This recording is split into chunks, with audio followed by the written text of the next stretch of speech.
تازہ ترین ویڈیوز کے لیے چینل کو سبسکرائب کر کے بیل آئیکن اور آل نوٹیفیکیشن پر کلک کریں تاکہ آپ کو ملے ہر اپڈیٹ سب سے پہلے۔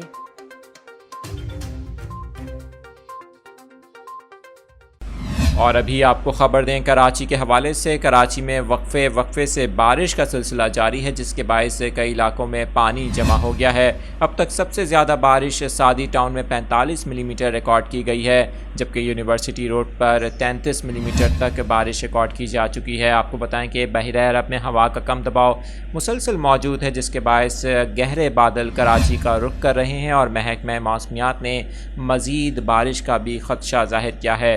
محکمہ موسمیات کا کہنا ہے کہ بارش کا سلسلہ کل تک جاری رہ سکتا ہے۔ بارش کے بعد کی صورتحال آپ کو بتا رہے ہیں کہ شہر کی اہم شاہراہیں پانی میں ڈوب گئی ہیں، جبکہ کئی گاڑیاں اور موٹر سائیکلز بھی بند ہونے کی اطلاعات ہیں، جس سے شہریوں کو مشکلات کا سامنا کرنا پڑ رہا ہے۔ کراچی میں بارش کا سلسلہ وقفے سے جاری ہے، اور محکمہ موسمیات نے مزید بارش کی بھی پیشگوئی کی ہے۔